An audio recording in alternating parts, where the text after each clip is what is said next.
Yeah, okay, thank you. So I think what at least the galaxy people here at the meeting want to achieve is they want to achieve a virtual universe where we have galaxies that are just like the real universe. We can go and observe them, we can make mock observations, but what we really want to do is actually understand galaxy formation. So it's, you know, we know the universe is there, it is created somehow. We're trying to tell the story and gain understanding.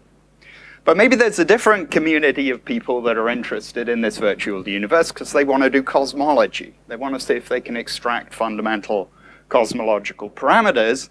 And I hope I'll convince you that these two things are intimately connected together. And then, of course, the problem is that it's not easy. Okay. Now, what I'll tell you about is the Eagle simulation project. Our aim is to generate a virtual universe.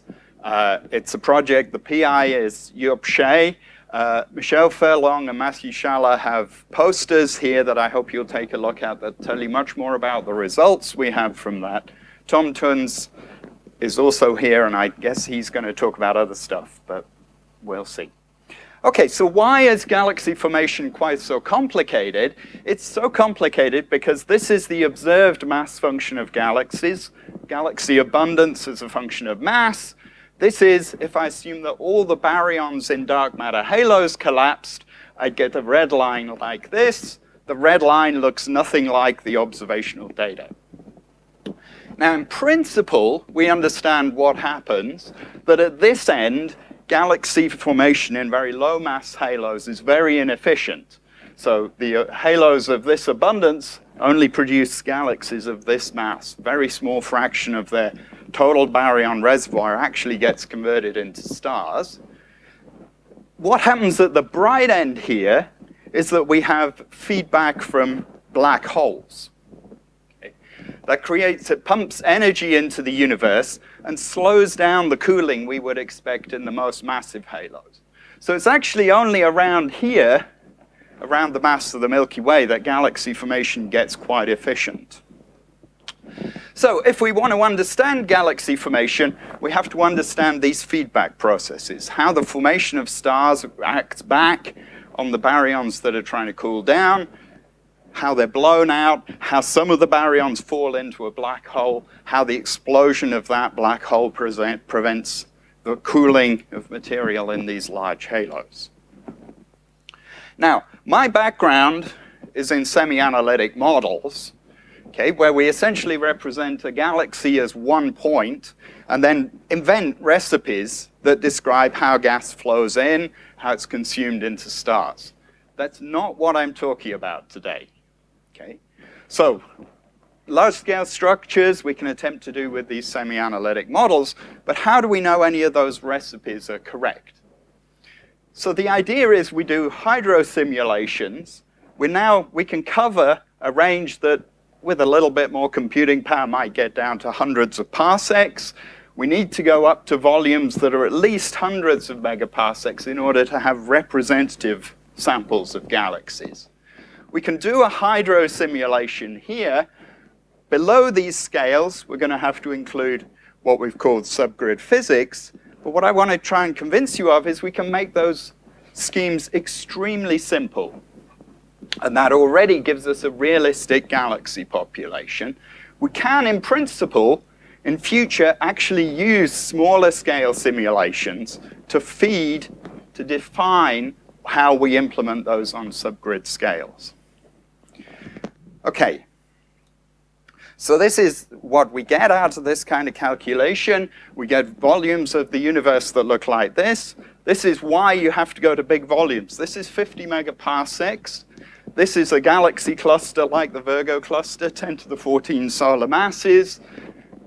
We need the huge dynamic range so that in here, in these little things, I can actually resolve spiral galaxy disks, form the stars, and that acts as the source of feedback. You can also see that this picture here that shows the distribution of gas, the colors represent the different temperatures of material. So blue is cold, green is sort of moderate warm stuff, and red is very hot, above 10 to the 5.5 Kelvin, you can see how complex that structure is.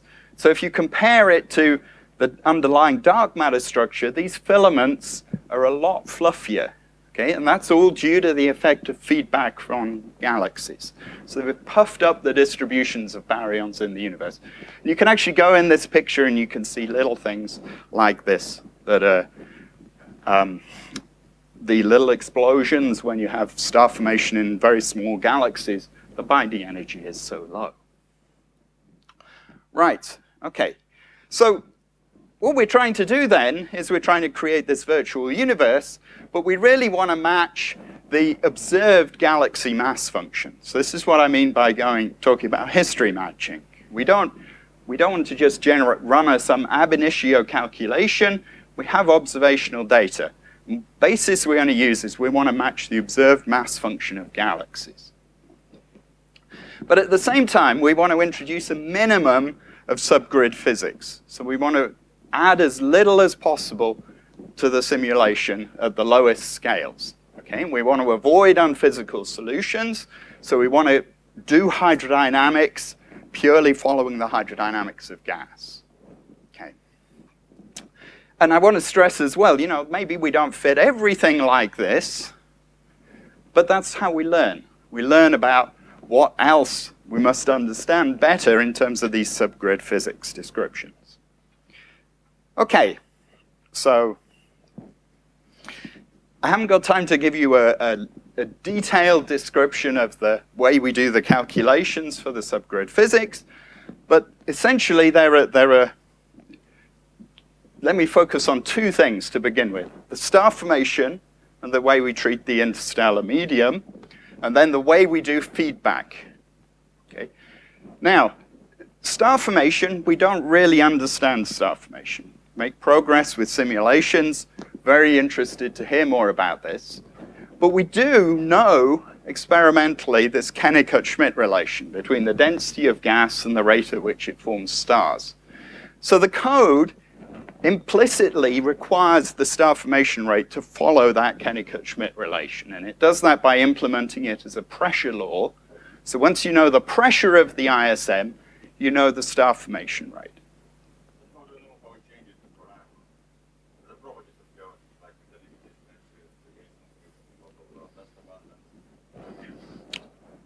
So what's used at the moment is we assume there's one Kennicutt-Schmidt law, but the threshold for star formation is metallicity dependent. Okay? And you can take some simple theory for how star formation works and attempt to set the parameters like that. Actually, the star formation law doesn't make that much difference. Okay? What matters is the feedback. So the other part that we have to deal with is what's the effective equation of state for the interstellar medium. So we can't resolve the multi-phase structure of the interstellar medium.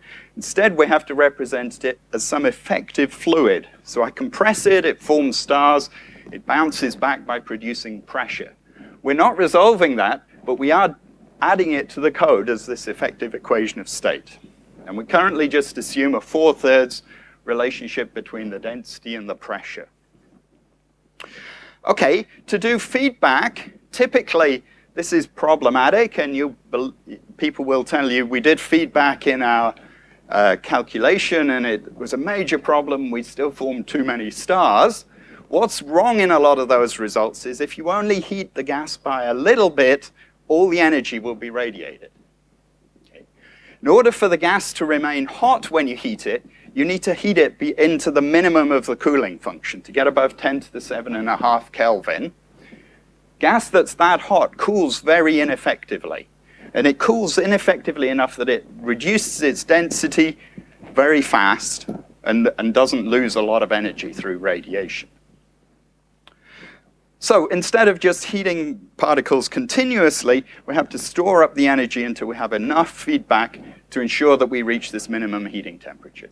So in a sense, we try to coarse grain the very fine scale structure of the interstellar medium, right, so that we can represent it in our particles. Okay, to get really good answers, we need to add a little bit to that. So, okay, so far I've had to introduce very few parameters, but we scale the efficiency of feedback, how much energy gets radiated as a function of the local metal abundance. And we've chosen the shape of this curve and its position in order to get a really good match to the observed galaxy mass function. Okay, now it gets really bad when you try to include the effects of black holes.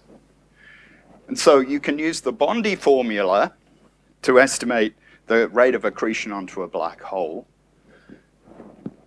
Now, first of all, you don't actually, because we have enough resolution now to resolve the Jeans mass in the ISM, need to include this factor to account for the smaller scale structure.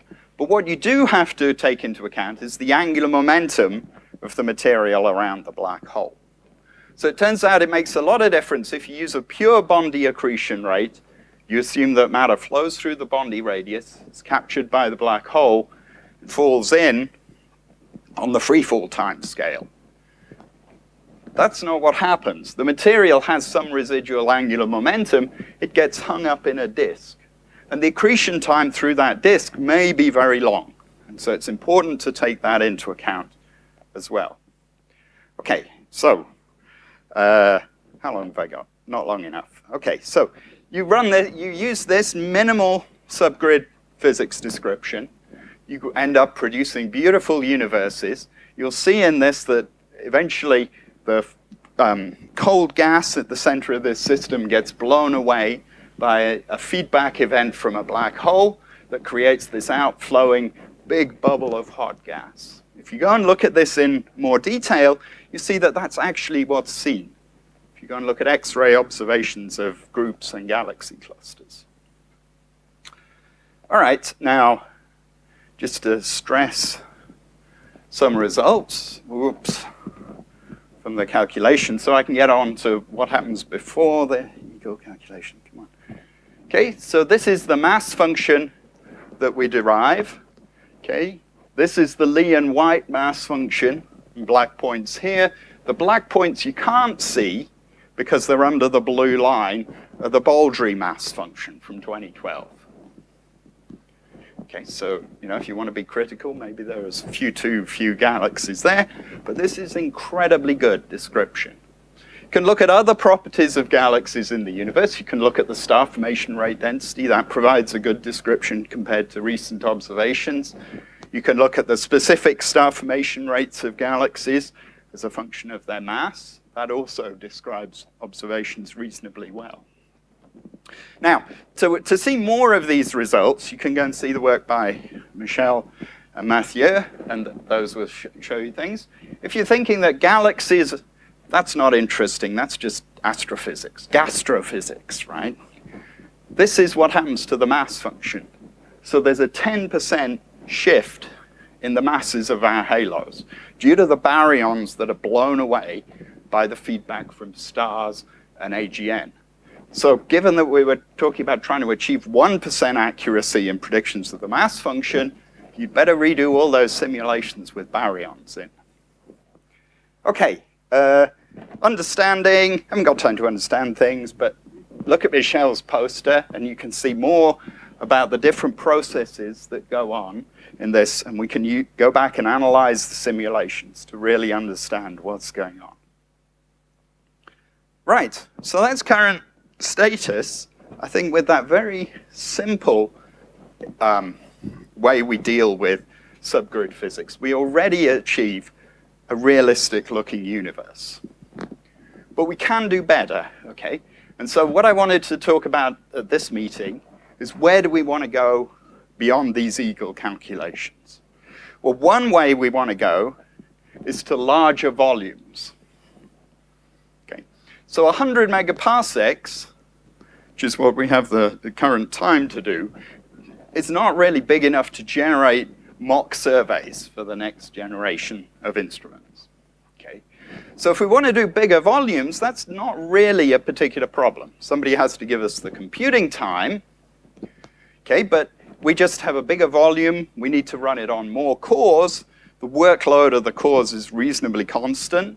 Because of that AGN feedback, We don't particularly have problems with producing more and more massive structures and slowing the code down. It will remain reasonably good.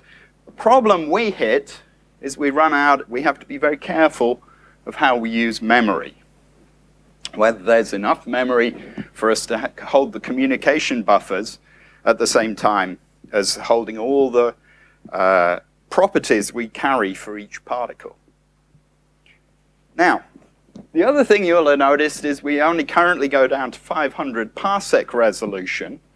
Can easily go down to a factor of a few better than that. But it's not quite so simple as the case of doing larger volumes, because you still have very high temperature material. You make the volume shorter, the Courant time goes down as well. Okay? So you need to balance up the increase in the overall computing time that you need to do the project. Okay? But maybe you can do this in a smarter way. So you could reduce the volume you calculate and then calibrate that to the larger volume calculations that you're doing at lower resolution. All right, but even the kind of increases we can conceive, getting to hundreds of parsecs, is not going to eliminate the need to do any subgrid physics. Okay, because we need to get down to maybe something like a 1 parsec resolution to do the ISM. We need to get maybe 10 to the minus 5 parsec resolution to do AGN disks. So we need to make somehow the connection between these cosmological runs and actual runs to better define the subgrid model. So we've been working on trying to sort of set up a template for how we do that.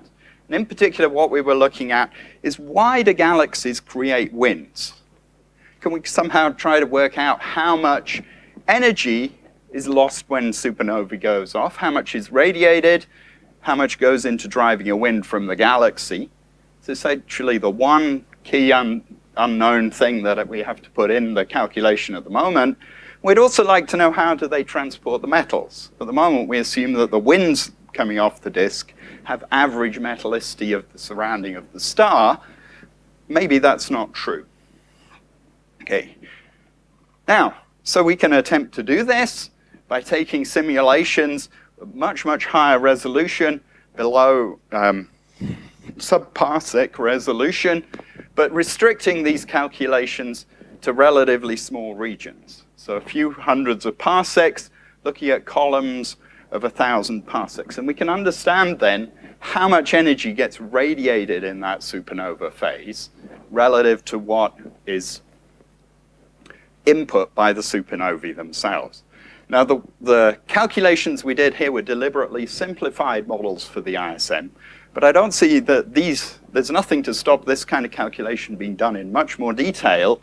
Maybe we get into the limitations of how well we understand the ISM physics.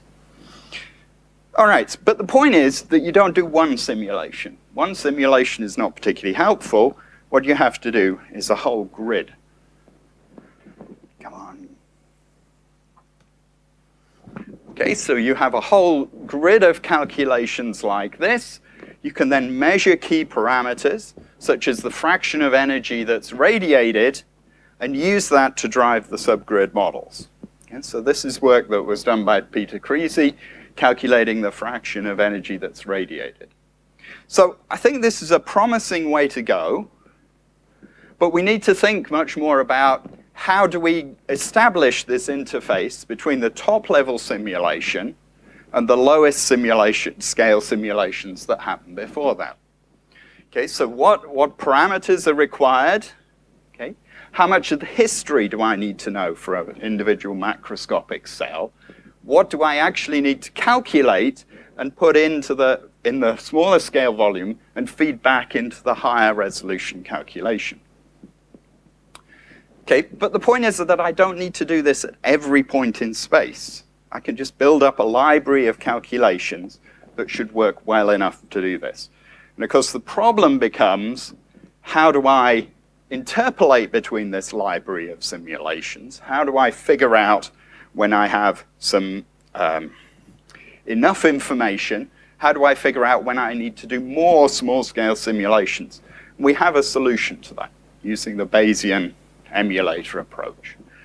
Now, probably, since George is standing up, don't have time to actually explain that, but there you go. Okay, so ask me more about that later. Here's a summary of stuff that I've tried to get across. Okay, that we have beautiful subgrid schemes in Eagle that are very simple. They're quite different from what people have used in the past. They're not complicated. We get great results for explaining the galaxy population, matching to observations. We can go to larger volumes. I don't think that's simply a matter of getting bigger computer, but how do we go to higher resolution? We can push to reasonably high resolution, but at some point we have to match simulations on different scales. And so I'm very interested to discuss with people how this could possibly work in practice. So thank you very much.